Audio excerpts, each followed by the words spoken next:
नमस्कार साथियों, आज हम फिजियोलॉजी में ब्लड वाला जो फर्स्ट चैप्टर है फिजियोलॉजी का वो पढ़ने वाले हैं। अगर आप चैनल पे नए हो तो चैनल को सब्सक्राइब कीजिएगा, वीडियो को लाइक कीजिएगा।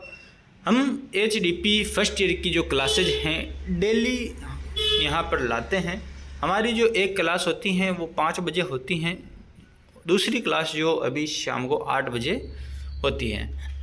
हमने इससे पहले जेनेटिक्स चैप्टर किया है। अगर आपने जेनेटिक्स चैप्टर नहीं देखा है तो हम यहाँ पर पिन कर देंगे, आप यहाँ से उसे देख सकते हैं। चलिए साथियों स्टार्ट करते हैं।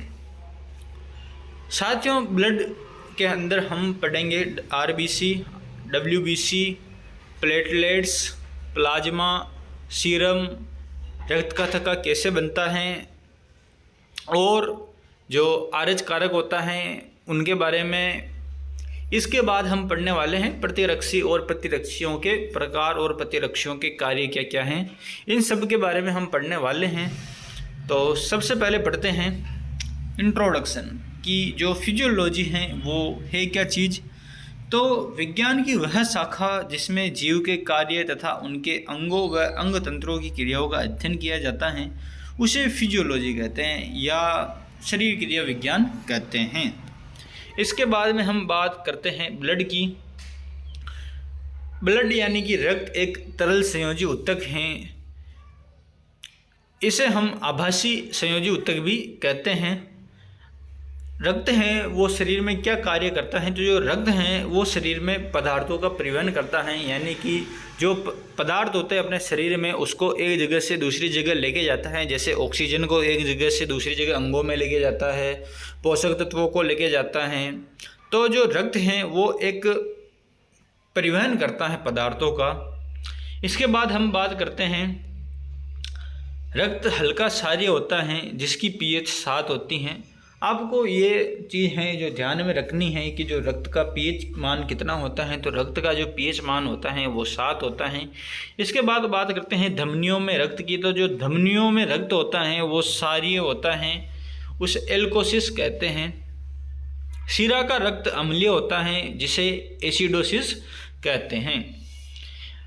अगर हम रक्त का अध्ययन करते हैं तो रक्त के अध्ययन को हीमेटोलॉजी कहा जाता है और रक्त निर्माण की प्रक्रिया को हीमेटोपोएसिस कहते हैं। इसके बाद बात करते हैं कि जो हमारा शरीर है या प्राणियों का जो शरीर है उसमें रक्त कितने प्रतिशत पाया जाता है। तो जो प्राणियों में शरीर में रक्त 7 से 8% जो है पाया जाता है, यानी कि आपके जो शरीर का भार होगा उसका 7 से 8% आपके शरीर में रक्त होगा। इसके बाद बात करते हैं रक्त निर्माण। तो जो रक्त निर्माण है वो भ्रूण में योगसेक के अंदर होता है।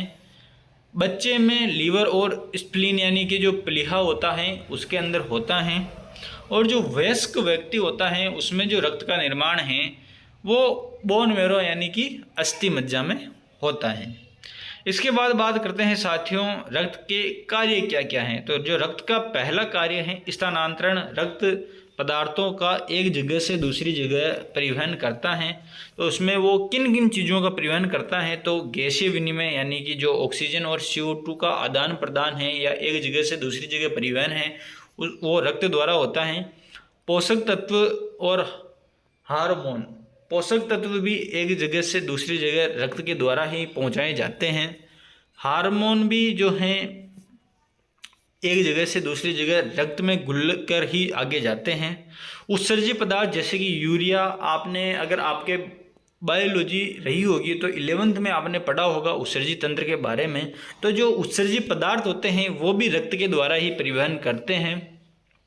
इसके बाद बात करते हैं नियमन की। रक्त के द्वारा ताप का नियमन होता है, यानी कि हमारे जो शरीर का तापमान होता है उसका जो नियमन या नियंत्रण होता है वो भी रक्त के द्वारा होता है। जो हमारा ब्लड प्रेशर होता है यानी कि जो बीपी होती है, जब हम टेंशन में आ जाते हैं या घबरा जाते हैं तो हमारी जो बीपी है एकदम से बढ़ जाती हैं, फिर जो वापस कंट्रोल हो जाती हैं। जैसे आप कहीं पे जा रहे हैं और अचानक आपके सामने सांप आ जाता है तो आपकी जो बीपी है, आपका जो धड़कन है एकदम से बढ़ जाती हैं। जैसे ही धड़कनें एकदम से जो बढ़ती हैं तो उसके साथ जो ब्लड प्रेशर है, आपके शरीर में रक्त का प्रवाह है, अचानक से बढ़ जाता है। तो उसका जो नियंत्रण है वो भी रक्त के द्वारा ही होता है। इसके बाद में बात करते हैं पीएच की। तो जो अपने शरीर का पीएच है वो भी रक्त के द्वारा नियंत्रण होता है।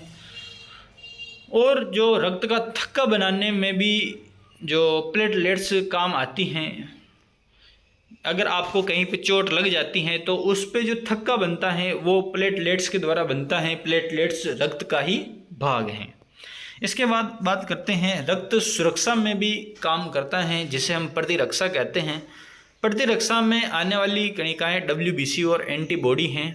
WBC को सैनिक कणिकाएं भी कहते हैं, आपने पहले जो छोटी क्लासों में पढ़ा होगा। और एंटीबॉडी जो एंटीजन यानी कि जो जीवाणु या जो रोग कारक हैं उनसे जो लड़ने के लिए कोशिका होती हैं वो एंटीबॉडी होती हैं। यानी कि एंटीजन के विरुद्ध बॉडी, यानी जो रोग कारक हैं या रोगजन हैं उनके जो विरुद्ध लड़ने की जो प्रक्रिया होती हैं वो एंटीबॉडी करती हैं। हम कभी बीमार हो जाते हैं तो जो टेबलेट्स लेते हैं जिनसे हमको ठीक होते हैं तो वो जो टेबलेट होती हैं वो एक एंटीबॉडी है। इसके बाद में बात करते हैं रक्त का संगठन। तो जो रक्त है वो प्लाज्मा और ब्लड सेल्स से मिलके बना है। रक्त में जो प्लाज्मा वाला भाग होता है वो 55% होता है, जबकि जो ब्लड सेल्स होती हैं वो 40 से 45% होती हैं। जो ब्लड सेल्स होती हैं उसमें WBC, RBC और प्लेटलेट्स होती हैं। RBC को इरिथ्रोसाइट कहते हैं, WBC को ल्यूकोसाइट कहते हैं और प्लेटलेट्स को थ्रोम्बोसाइट कहते हैं। जबकि जो प्लाज्मा होता है वो दो चीज़ों से मिलकर बना होता है, तरल और ठोस। प्लाज्मा का जो तरल भाग होता है वो 90 से 92% होता है, जबकि जो ठोस भाग होता है वो 8 से 10% होता है। अब बात करते हैं कि जो ठोस भाग होता है उनमें क्या क्या चीज़ें होती हैं। जो प्लाज्मा का ठोस भाग होता है उसमें प्लाज्मा प्रोटीन पाए जाते हैं, वर्णक पाए जाते हैं और उत्सर्जी पदार्थ जैसे कि यूरिया पाया जाता है। जो प्लाज्मा प्रोटीन होते हैं वो 3 होते हैं, एल्ब्यूमिन, ग्लोब्यूलिन और फिब्रिनोजन। ये जो प्रोटीन होते हैं ये कितने प्रतिशत होते हैं और जो क्या कार्य करते हैं वो भी मैं आपको बता देता हूँ। जो एल्ब्यूमिन होता है वो प्लाज्मा प्रोटीन का 4 से 6% भाग होता है। एल्ब्यूमिन रक्त को गाढ़ा बनाता है तथा रक्त के प्रासरणी दाब को बनाए रखता है। यानी जो रक्त का जो गाढ़ापन है वो एल्ब्यूमिन के द्वारा जो बनता है और जो रक्त का प्रासरणी दाब है वो भी एल्ब्यूमिन के द्वारा ही बनता है। तो आप जो हैं एल्ब्यूमिन के आगे लिख लीजिएगा कि एल्ब्यूमिन रक्त को गाढ़ा बनाता है तथा रक्त के प्रासरणी दाब को बनाए रखता है। इसके बाद बात करते हैं ग्लोब्यूलिन की। ग्लोब्यूलिन 2 से 2.5% जो होता है। ग्लोब्यूलिन हमारे शरीर में एंटीबॉडी के रूप में पाया जाता है जो रोग प्रतिरोधक क्षमता प्रदान करता है। यानी जो हमें रोगों से लड़ने के लिए प्रतिरोधक क्षमता जो प्रदान करता है वो ग्लोब्यूलिन प्रदान करता है। यानी कि जो रोगों से लड़ने के लिए जो क्षमता होती है वो ग्लोब्यूलिन जो है प्रदान करता है। तो आप ग्लोब्यूलिन के आगे लिख लीजिएगा कि जो हमारे शरीर में एंटीबॉडी के रूप में ग्लोब्यूलिन पाया जाता है जो रोग प्रतिरोधक क्षमता प्रदान करता है। इसके बाद करते हैं फाइब्रिनोजन प्रोटीन की। जो फाइब्रिनोजन होते हैं ये रक्त का थक्का बनाने में सहायक होते हैं। तो जो आप लिख लीजिएगा कि जो फाइब्रिनोजन प्रोटीन होते हैं वो रक्त का थक्का बनाने में सहायक हैं। तो यहाँ पर जो वापस वही चीज़ दी हुई है कि जो एल्ब्यूमिन है वो प्रासरण दाब का नियमन करता है, ग्लोब्यूलिन प्रतिरक्षा प्रदान करता है, वह फिब्रिनोजन रक्त का थक्का प्रदान बनाता है। इसके बाद में बात करते हैं ग्लोब्यूलिन के प्रकार। तो जो ग्लोब्यूलिन 5 प्रकार की होती हैं जिसे आप गेम डी के नाम से भी यानी कि गेम डी ट्रिक से याद रख सकते हैं। ग्लोब्यूलिन में IgG, IgA, IgM, IgE और IgD आती हैं।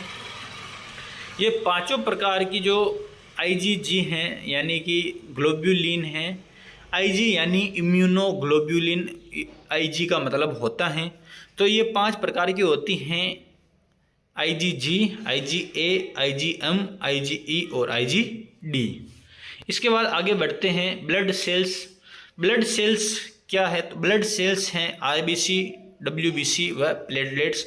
RBC का जो निर्माण होता है उसे इरिथ्रोपोइसिस कहते हैं, WBC के निर्माण को ल्यूकोपोइसिस कहते हैं तथा प्लेटलेट्स के निर्माण को थ्रोम्बोपोइसिस कहते हैं।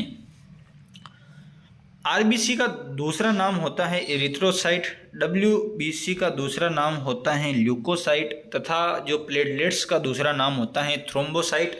तो जो RBC के निर्माण को हम इरिथ्रोपोइसिस कहेंगे, आपको नाम से याद रखना है इरिथ्रोसाइट यानी कि RBC, तो इसका जो निर्माण होगा इसको इरिथ्रोपोइसिस कहते हैं। WBC को ल्यूकोसाइट कहते हैं, तो जो WBC का निर्माण करने का जो कार्य होगा उसे ल्यूकोपोइसिस कहते हैं। प्लेटलेट्स को थ्रोम्बोसाइट्स कहते हैं, तो जो प्लेटलेट्स के बनने की प्रक्रिया को थ्रोम्बोपोइसिस कहेंगे। इसके बाद बात करते हैं संख्या की। तो जो RBC होती हैं वो शरीर में 5 से 5.5 मिलियन पाई जाती हैं, यानी कि 50 लाख से 55 लाख जो RBC पर 100 ml में पाई जाती हैं। इसके बाद में WBC की बात करते हैं, तो WBC जो प्रति 100 ml में 6000 से 9000 पाई जाती हैं। इसके बाद जो थ्रोम्बोसाइट हैं वो 1.5 लाख से 3 लाख जो होती हैं। इसके बाद में जो RBC का निर्माण होता है वो अस्थि मज्जा यानी कि बोन मैरो में होता है। WBC का निर्माण भी अस्थि मज्जा यानी कि बोन मैरो में होता है। और जो प्लेटलेट्स होता है, प्लेटलेट्स का निर्माण भी अस्थि मज्जा की मेगाकैरियोसाइट सेल के अंदर होता है।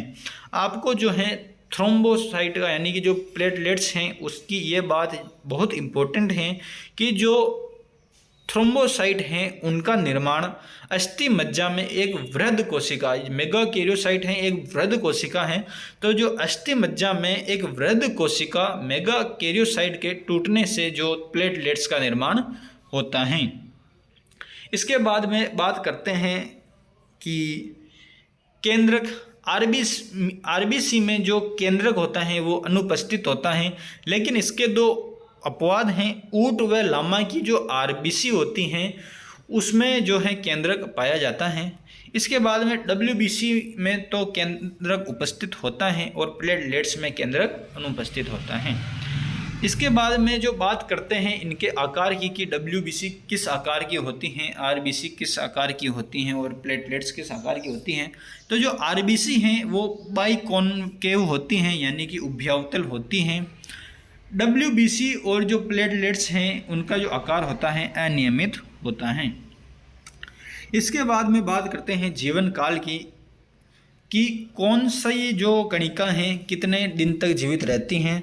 तो जो RBC हैं वो सबसे ज़्यादा 120 दिन जीवित रहती हैं। जो WBC हैं वो 8 से 20 दिन तक जो है जीवित रहती हैं और जो प्लेटलेट्स हैं वो 8 से 11 दिन जीवित रहती हैं। आपको ये चीज़ ध्यान रखनी है कि जो पक्षी हैं, पक्षी में RBC 28 से 35 दिन ही जीवित रहती हैं। इसके बाद बात करते हैं RBC की। अब हम एक एक करके जो इन तीनों कणिकाओं के बारे में देखने वाले हैं। तो RBC एक परिपक्व RBC रेटिकुलोसाइट कहलाती हैं, यानी जो अपरिपक्व RBC होती हैं वो रेटिकुलोसाइट यानी कि केंद्रक युक्त होती हैं। RBC में केंद्रक नहीं पाया जाता, यानी कि जो परिपक्व RBC होती हैं उसमें केंद्रक नहीं पाया जाएगा। अपने अंदर जो RBC है उसमें भी केंद्रक नहीं पाया जाएगा। RBC में केंद्रक सिर्फ ऊंट व लामा में ही पाया जाएगा, बाकी किसी भी प्राणी की RBC में जो है केंद्रक नहीं पाया जाएगा। लेकिन जो अपरिपक्व RBC होती हैं उसे रेटिकुलोसाइट कहते हैं जो केंद्रक युक्त होती हैं। इसके बाद बात करते हैं एनिमल्स में कि जो जंतु हैं या प्राणी हैं उनमें किस प्राणी में आरबीसी का आकार किस प्रकार का होता है। तो जो काऊ हैं अर्थात जो रूमिनेंट एनिमल्स हैं उनमें जो आरबीसी हैं तस्त्रीनुमा या डिस्कॉइड प्रकार की होगी। डॉग के अंदर आरबीसी बाइकैनकेव या उभयावतल प्रकार की होगी। इसके बाद में हम बात करते हैं हॉर्स में कॉनकेव यानी कि अवतल प्रकार की जो आरबीसी होगी। इसके बाद में कैमल या लामा यानी ऊंट या लामा में जो आरबीसी बाइकॉनकेव यानी कि द्विअवतल यानी सॉरी उभयावतल और केंद्र को युक्त होगी। इसके बाद में जो पक्षी हैं पक्षी के अंदर एलिप्टिकल यानी कि द्विवर्तीय केंद्रक युक्त आरबीसी होगी। इसके बाद में बात करते हैं रोलेक्स फॉर्मेशन। घोड़े में आरबीसी सिक्कों के ढेर के रूप में जमा हो जाती हैं, उसे रोलेक्स फॉर्मेशन कहते हैं। तो ये आपको चीज़ याद रखनी है कि जो घोड़े होते हैं उनमें आरबीसी एक सिक्कों के ढेर के रूप में यानी कि जो अपन सिक्के जमाते हैं तो उनका जो वो ढेर बनता है तो उसके रूप में जमा हो जाती हैं, तो उसे रोलेक्स फॉर्मेशन कहते हैं। अब बात करते हैं पाइकिलोसाइटोसिस। अगर आरबीसी के शेप में परिवर्तन हो जाता है तो उसे पाइकिलोसाइटोसिस कहते हैं।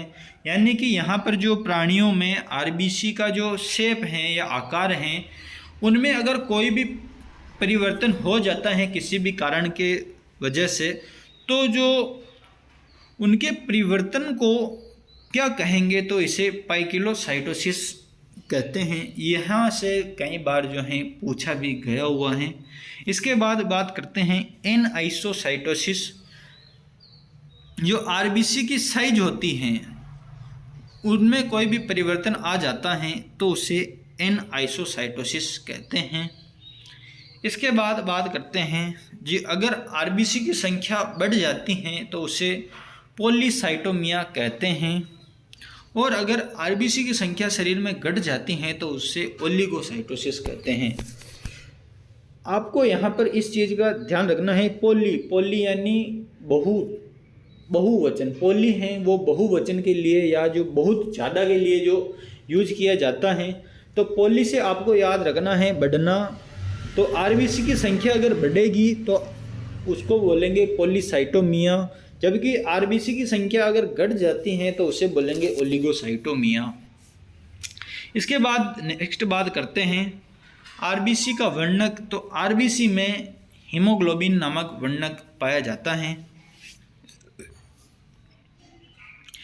हीमोग्लोबिन एक लाल रंग का ऑक्सीजन वहन करने वाला वर्णक होता है। तो आपको ये चीज़ ध्यान रखनी है कि आरबीसी का जो वर्णक होता है वो हीमोग्लोबिन होता है।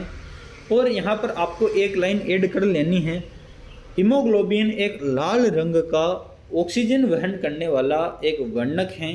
ये आप यहाँ पर जो है लिख लीजिएगा।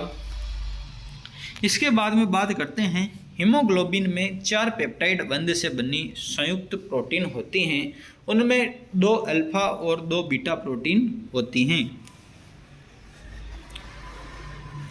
यानी हीमोग्लोबिन में जो 4 पेप्टाइड बंध से बनी संयुक्त प्रोटीन होती हैं, यानी जो हीमोग्लोबिन प्रोटीन है वो 4 पेप्टाइड बंध से बनी होती हैं, जिनमें 2 बंध अल्फा और 2 बीटा बंध होते हैं। इसमें जो हीम होता है यानी जो वो 4% होता है, जबकि जो ग्लोबिन होता है वो 96% होता है। हीमोग्लोबिन की अगर आपको संरचना पूछ लेता है तो हीमोग्लोबिन की जो संरचना होती हैं वो कुछ इस प्रकार की होती हैं।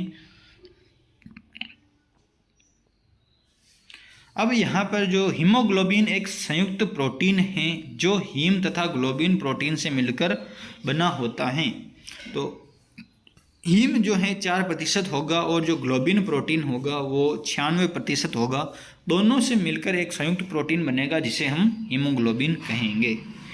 हीमोग्लोबिन में 4 पॉलीपेप्टाइड श्रृंखलाएं 2 अल्फा प्लस 2 बीटा होती हैं।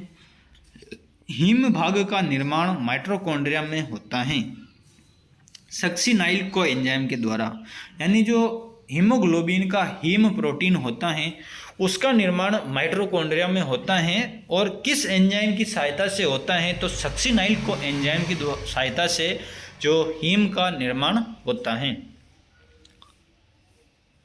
हीमोग्लोबिन का एक अणु आयरन के 4 अणुओं से घिरा होता है, जबकि मायोग्लोबिन का एक अणु फेरस या आयरन के एक अणु से घिरा होता है। तो हीमोग्लोबिन का एक अणु आयरन के 4 अणुओं से घिरा होता है, जबकि जो मायोग्लोबिन का एक अणु जो है आयरन के एक अणु का से घिरा होता है। और आपको यह भी यहाँ पर चीज़ याद रखनी है कि जो एक हीमोग्लोबिन का अणु है ऑक्सीजन के 4 अणुओं का परिवहन करता है। तो ये बहुत ही इम्पोर्टेंट बात है कि एक हीमोग्लोबिन अणु ऑक्सीजन के 4 अणुओं का परिवहन करता है, तो आपको जो है वो याद रखना है। इसके बाद बात करते हैं हीमोग्लोबिन में ऑक्सीकरण और अपचयन। तो जो हीमोग्लोबिन में ऑक्सीकरण होगा जिससे मेथाइल ग्लोबिन बनेगा, जिसे हम ब्लू बॉडी सिंड्रोम कहते हैं, जो ऑक्सीजन का परिवहन नहीं करता है। जबकि जो ऑक्सीजनेट कौन होता है, ऑक्सीजनेशन होता है यानी कि ऑक्सीजनीकरण होता है, उसमें जो ऑक्सी हीमोग्लोबिन बनता है जो ऑक्सीजन का परिवहन करता है। इसके बाद में बात करते हैं कि जो 1 ग्राम हीमोग्लोबिन होता है वो 1.36 ml ऑक्सीजन का परिवहन करता है। यानी जो 1 ग्राम हीमोग्लोबिन अणु है वो 1.36 ml ऑफ ऑक्सीजन का जो परिवहन करेगा। तो जो 100 ml फिर रक्त होगा उसमें 15 ग्राम जो हीमोग्लोबिन होता है, और जो 100 ml रक्त होता है वो 20 ml ऑक्सीजन का परिवहन करता है।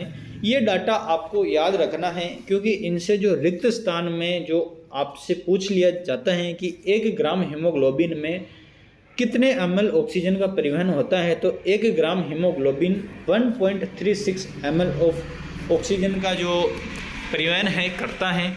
और जो 100 ml रक्त होता है उसमें 15 ग्राम हीमोग्लोबिन होता है। तो हम जो 1.36 को 15 से इंटू करते हैं तो जो लगभग आंसर आता है वो 20 ml आता है।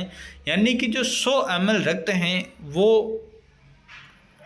20 ml ऑक्सीजन का परिवहन करेगा। इसके बाद बात करते हैं अगर यूरिन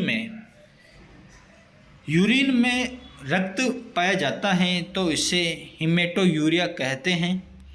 यानी ये कुछ विकार हैं। अगर जो यूरिन यानी कि जो अपने मूत्र हैं, मूत्र में आरबीसी या जो रक्त का आना, तो उसे हम हीमेटोयूरिया कहेंगे। अगर यूरिन में हीमोग्लोबिन का आना, ग्लोब्यूलिन यूरिया कहेंगे। यूरिन में अगर मायोग्लोबिन का आना, तो अगर मूत्र में मायोग्लोबिन आएगा तो उसे मायोग्लोब्यूलिन यूरिया कहेंगे।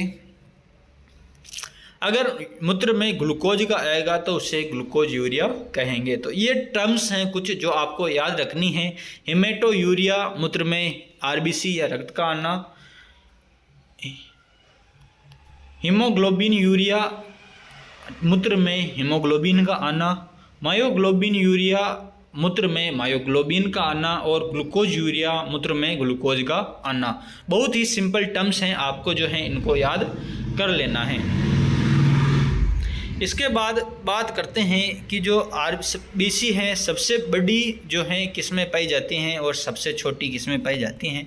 तो जो सबसे बड़ी आरबीसी होती हैं वो डॉग्स के अंदर पाई जाती हैं, जिनका आकार 7.84 माइक्रोमीटर होता है। और सबसे छोटी आरबीसी गोट यानी कि बकरी में पाई जाती हैं, जिसका जो आकार होता है 4.2 माइक्रोमीटर का होता है। इसके बाद बात करते हैं हम डब्ल्यूबीसी की। तो डब्ल्यूबीसी सर्वाधिक संख्या में पाई जाने वाली डब्ल्यूबीसी न्यूट्रोफिल्स हैं। यानी जो डब्ल्यूबीसी होती हैं वो उनमें जो सर्वाधिक संख्या में न्यूट्रोफिल्स पाई जाती हैं। न्यूट्रोफिल्स को माइक्रोप्लिस्मेन भी कहते हैं। न्यूट्रोफिल्स एक अपमार्जक कोशिकाएं होती हैं। जो हमारे शरीर में रोगाणुओं की सफाई करती हैं, जो सफाई करने वाली कोशिकाएं होती हैं उनको अपमार्जक कोशिकाएं कहते हैं।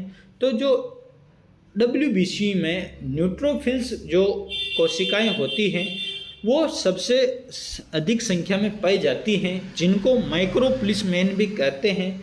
और ये अपमार्जक कोशिकाएं होती हैं जो हमारे शरीर में जो मृत कोशिकाएं होती हैं या जो रोगाणु होते हैं उनकी सफाई करने का जो कार्य करती हैं। इसके बाद में बात करते हैं सबसे कम संख्या में पाई जाने वाली WBC। तो जो सबसे कम संख्या में पाई जाने वाली WBC हैं वो बेसोफिल हैं। बेसोफिल जो हैं 3 प्रकार के स्राव करती हैं।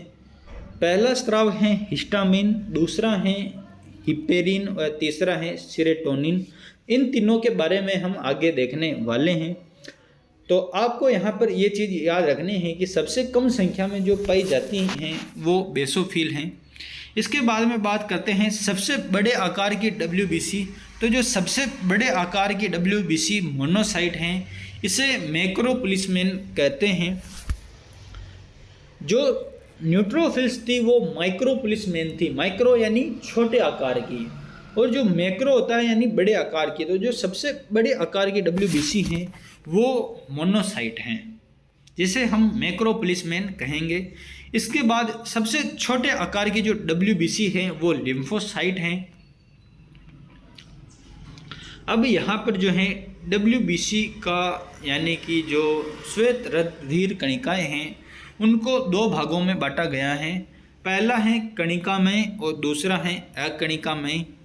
यानी जो कणिका के रूप में पाई जाएगी हमारे शरीर में उनको कणिकामय या ग्रेन्युलोसाइट कहेंगे, और जो हमारे शरीर में कणिकाओं के रूप में नहीं पाई जाएगी तो उनको अकणिकामय या एग्रेन्युलोसाइट कहेंगे। कणिकामय 70% होती हैं, जबकि जो अकणिकामय होती हैं वो 30% होती हैं। कणिकामय में न्यूट्रोफिल्स, इओसिनोफिल्स, बेसोफिल्स आती हैं, जबकि अकणिका में मोनोसाइट और लिम्फोसाइट आती हैं। अब हम इन कोशिकाओं की बात करेंगे। न्यूट्रोफिल्स में केंद्रक जो 1 से 7 होते हैं, लेकिन इओसिनोफिल में केंद्रक सिर्फ 1 होता है। बेसोफिल्स के अंदर केंद्रक 2 होते हैं। मोनोसाइट में 1 होता है और लिम्फोसाइट में 1 होता है। न्यूट्रोफिल्स भक्षण का कार्य करती हैं। इओसिनोफिल जब एलर्जी हो जाती है तो एलर्जी की क्रिया से बचने के लिए इओसिनोफिल्स कार्य करती हैं, और जिनमें इओसिनोफिल्स की संख्या बढ़ जाती है उनमें जो एलर्जी बहुत ज़्यादा होती हैं, यानी कि उनको हर चीज़ से एलर्जी होती हैं, जैसे धूल से एलर्जी, धूप से एलर्जी, यानी हर छोटी छोटी चीज़ से एलर्जी उनको हो सकती हैं अगर उनमें इओसिनोफिल्स की संख्या कम है। इसके बाद में बेसोफिल्स में जो केंद्रक होते हैं 2 होते हैं, और ये कार्य हिपेरिन, सेरोटोनिन तथा हिस्टामिन का जो स्त्रवण करती हैं। मैंने अभी बताया था कि जो हिपेरिन, सेरोटोनिन और हिस्टामिन का स्त्रवण बेसोफिल करती हैं।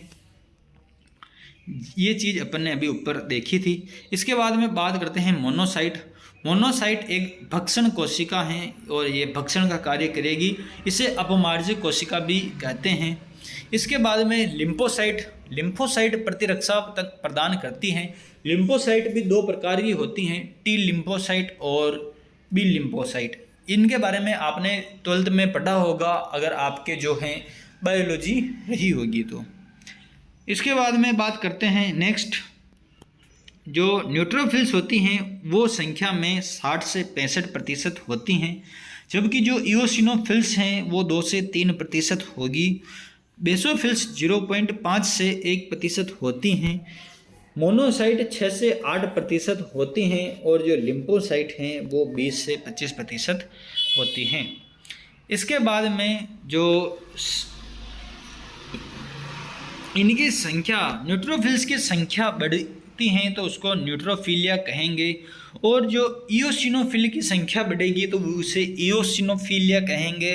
बेसोफिल की संख्या बढ़ेगी तो उसे बेसोफिलिया कहेंगे, और मोनोसाइट की संख्या बढ़ेगी तो उसे मोनोसाइटोसिस कहेंगे, और लिम्फोसाइट की जो संख्या बढ़ेगी तो उसे लिम्फोसाइट कहेंगे।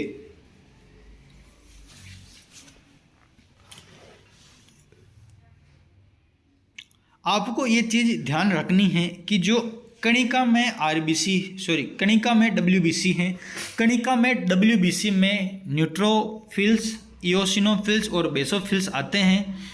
अगर इन तीनों में संख्या बढ़ती है तो उसे फीलिया कहेंगे। जैसे न्यूट्रोफिल्स में संख्या बढ़ेगी तो उसे न्यूट्रोफीलिया कहेंगे, इओसिनोफिल्स में संख्या बढ़ेगी तो उसे इओसिनोफीलिया कहेंगे, और बेसोफिल्स में अगर संख्या बढ़ती है तो उसे बेसोफीलिया कहेंगे। लेकिन जो अकणिका में होती हैं, जैसे मोनोसाइट और लिम्फोसाइट अकणिका में हैं, तो उनमें मोनोसाइटोसिस संख्या बढ़ने को कहेंगे। अगर मोनोसाइट में संख्या बढ़ेगी तो उसे मोनोसाइटोसिस कहेंगे, और लिम्फोसाइट में जो संख्या बढ़ेगी तो उसे लिम्फोसाइट कहेंगे। यहाँ पर आप जो फिल्स शब्द हैं जो कणिका में हैं, उनमें जो फिल्स शब्द होता है, यानी कि जहाँ जहाँ पे फिल्स लगा है यानी वो कणिका में WBC हैं, और जहाँ पर जो है साइट लगा है वो हैं अकणिका में। तो ये आपको एक तरह से याद रखना है कि जहाँ पर फिल्स हैं वो कणिका में हैं, और जहाँ पर साइट हैं वो अकणिका में हैं। और जहाँ पर फीलिया आ रहा है यानी वो कणिका में की संख्या है, यानी कि न्यूट्रोफिल्स में न्यूट्रोफीलिया, इओसिनोफिल्स में संख्या बढ़ती है तो इओसिनोफीलिया, और बेसोफिल्स में संख्या बढ़ती है तो बेसोफीलिया। इसके बाद में मोनोसाइट की बात करते हैं, तो जो मोनोसाइट में जो संख्या बढ़ेगी तो उसे मोनोसाइटोसिस कहेंगे, और लिम्फोसाइट में संख्या बढ़ेगी तो उसे लिम्फोसाइटोसिस कहेंगे। अगर इनमें जो संख्या घटती है तो संख्या घटने को पीनिया बोलते हैं। तो अगर न्यूट्रोफिल्स में संख्या घटेगी तो उसे न्यूट्रोपीनिया कहेंगे, इओसिनोफिल्स में जो संख्या घटेगी तो उसे इओसिनोपीनिया कहेंगे, बेसोफिल्स में संख्या घटेगी तो बेसोपीनिया कहेंगे, मोनोसाइट में संख्या घटेगी तो मोनोसाइटोपीनिया कहेंगे, और लिम्फोसाइट में अगर संख्या घटेगी तो लिम्फोसाइटोपीनिया इनको कहेंगे। अब जो इनमें बात करते हैं केंद्रक की आकृति की, तो जो न्यूट्रोफिल्स हैं उनमें केंद्रक की आकृति मल्टीलोब प्रकार की होती हैं। इनमें PMNS पॉलीमॉर्फोन्यूक्लियर होता है। PMNS का जो फुल फॉर्म होता है पॉलीमॉर्फी न्यूक्लियर यानी मल्टी लोब। इसके बाद में बात करते हैं इओसिनोफिल्स की। इओसिनोफिल्स में केंद्रक की आकृति द्विपालित या बाइलोब होती हैं, और जो बेसोफिल्स होती हैं उसमें केंद्र की आकृति एस शेप की होती हैं। आप यहाँ पर चित्र में देख सकते हैं कि जो एस प्रकार की जो आकृति उसकी होती हैं। इसके बाद में जो मोनोसाइट होते हैं उनकी जो आकृति होती हैं वो बीन या बीन की आकृति की होती हैं, वो जो किडनी और घोड़े की नाल में पाई जाती हैं। और जो लिम्फोसाइट में केंद्रक गोल प्रकार का होता है। इसके बाद आगे बढ़ते हैं न्यूट्रोफिल्स। अब हम इनके बारे में एक एक करके पढ़ने वाले हैं। न्यूट्रोफिल्स को पॉलीमॉर्फी न्यूक्लियर्स कहते हैं क्योंकि इसमें 2 से अधिक केंद्रक पाए जाते हैं। तो 2 से अधिक केंद्रक पाने को PMNS कहेंगे, पॉलीमॉर्फो न्यूक्लियर्स। तो जो पॉलीमॉर्फोन्यूक्लियर्स हैं उन्हें हम न्यूट्रोफिल्स कहेंगे। इसके बाद में इओसिनोफिल्स को एसिडोफिल्स भी कहते हैं। इओसिनोफिल्स में द्विपालित केंद्रक पाया जाता है जो हमने अभी ऊपर देखा था। और जो इओसिनोफिल्स हैं यानी कि जो एसिडोफिल्स हैं वो कर्मियों से सुरक्षा प्रदान हमको करता है, ये चीज़ भी आपको ध्यान रखनी है। इसके बाद बात करते हैं बेसोफिल्स की। बेसोफिल्स में एस आकार का केंद्रक पाया जाता है। मोनोसाइट में बीन या किडनी के आकार का केंद्रक जो है पाया जाता है। सॉरी साथियों, वो थोड़ा सा बाहर निकलने में आ गया था। आगे बढ़ते हैं मोनोसाइट में जो बीन या वृक्क के आकार का जो केंद्रक पाया जाता है। लिम्फोसाइट में गोल आकार का केंद्रक पाया जाता है। इन सभी के जो चित्र हैं हमने ऊपर देखे थे। अब बात करते हैं आगे नोट। रूमिनेंट में सर्वाधिक पाई जाने वाली WBC लिम्फोसाइट हैं। तो आपको जो ये चीज़ ध्यान रखनी हो कि जो रूमिनेंट हैं उसमें सर्वाधिक पाई जाने वाली WBC लिम्फोसाइट हैं, और जो बाकी नॉर्मल पाई जाती हैं वो मोनोसाइट हैं। बेसोफिल्स निम्न पदार्थों का स्रावन करता है, यानी अपन ने अभी ऊपर जो देखा था कि जो बेसोफिल्स हैं वो हिस्टामिन, सीरोटोनिन तथा हिपेरिन का जो स्रावन कर रहा था। तो अब जो इन तीनों स्राव के क्या कार्य हैं उनके बारे में हम देखने वाले हैं। तो जो हिपेरिन है यह एक प्राकृतिक प्रतिसंदन कारक है जो शरीर में रक्त का थक्का बनाने से रोकता है। यानी जो हिपेरिन होता है एक प्राकृतिक प्रतिसंदन कारक है जो रक्त का थक्का हमारे शरीर में नहीं जमने देता। यानी जो हमारे शरीर में रक्त बह रहा है यानी रक्त प्रवाहित हो रहा है तो हमारे शरीर के अंदर जो है हिपेरिन उस रक्त में होता है, तो जिससे जो वो रक्त हैं हमारी रक्त वाहिनियों में थक्का नहीं बनाता। हिपेरिन का जो उपयोग है जब हम ब्लड डोनेट करते हैं यानी कि रक्तदान करते हैं तो वहाँ पर आपको पता होगा कि जो रक्त हैं वो पाउच में लेते हैं, तो उस पाउच के अंदर भी जो है हिपेरिन होता है जिससे जो हमारा रक्त है वहाँ पर क्लॉट नहीं होता, यानी कि जो रक्त का थक्का वहाँ पर नहीं बनता है। हिपेरिन एक कार्बोहाइड्रेट है जिसे हेटेरोपॉलीसेकेराइड कहते हैं। इसके बाद आता है सीरोटोनिन। सीरोटोनिन जो है वाहिनी संकुचन करता है जिससे जो आघात की स्थिति में रक्त दाब बढ़ जाता है। यानी हमारी जो वाहिनी है उसमें जो रक्त बह रहा है, लेकिन जब अचानक से शॉक यानी कि जो आघात होता है तो उसकी जो कंडीशन में वाहिनी संकुचित हो जाती है और जिससे ब्लड प्रेशर है वो बढ़ जाता है, जिससे जो हमारा शरीर में जो अंग हैं उनको ऑक्सीजन की पूर्ति ज़्यादा हो पाती हैं। इसके बाद में हिस्टामिन को वेसोकॉन्स्ट्रिक्टर यानी जो संकुचन, वेसो यानी जो वसा या वाहिनी को संकुचित करने वाला, तो जो हिस्टामिन है जो सीरोटोनिन है उसे वेसोकॉन्स्ट्रिक्टर कहेंगे। इसके बाद में बात करते हैं हिस्टामिन की। तो हिस्टामिन है वह एलर्जी के समय मास्ट कोशिका से मुक्त होता है। यह एक वासा डायलेटर है, यानी जो वाहिनी का जो फैलाव करेगा यानी वाहिनी स्थिलन करेगा। आपको यहाँ पर जो ध्यान रखना है, जो सीरोटोनिन है वो वाहिनी संकुचित करके जो आघात की स्थिति में अंगों तक रक्त पहुँचाता है। उसके बाद में जो हिस्टामिन है जो वाहिनी स्थिलन करता है यानी कि जो वाहिनी को वापस संकुचन से स्थिल कर देता है जिससे रक्तदाब घट जाता है, इसे वासा डायलेटर कहते हैं। यानी वेसोकॉन्स्ट्रिक्टर्स हिस्टामिन सीरोटोनिन को कहेंगे। कॉन्स्ट्रिक्टर यानी संकुचित करना और डायलेटर यानी स्थिलन करना या फैलाना। तो हिस्टामिन वासा डायलेटर हैं और जो सीरोटोनिन है वो वासा कॉन्स्ट्रिक्टर हैं। इस बात का भी आपको जो है ध्यान रखना है।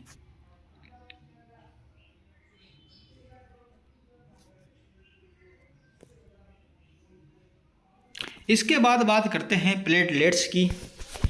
प्लेटलेट्स की जो हैं रक्त की सबसे छोटी कोशिकाएं हैं जो रक्त का थक्का जमाती हैं। जो रक्त का थक्का जमता है वो प्लेटलेट्स के कारण ही जमता है। प्लेटलेट्स की संख्या अगर बढ़ती है तो इसे थ्रोम्बोसाइटोसिस कहते हैं और प्लेटलेट्स की संख्या अगर घट जाती है तो इसे थ्रोम्बोसाइटोपेनिया कहते हैं। इसके बाद आगे बढ़ते हैं कि जो यहाँ पर हमारे एक चीज़ रह गई थी कि जो WBC है उसकी संख्या अगर बढ़ती है तो उसे ल्यूकोसाइटोसिस कहते हैं और WBC की संख्या अगर घटती है तो उसे ल्यूकोपीनिया कहते हैं। तो आप ये जो है नोट डाल के ये पॉइंट यहाँ पर लिख लीजिएगा।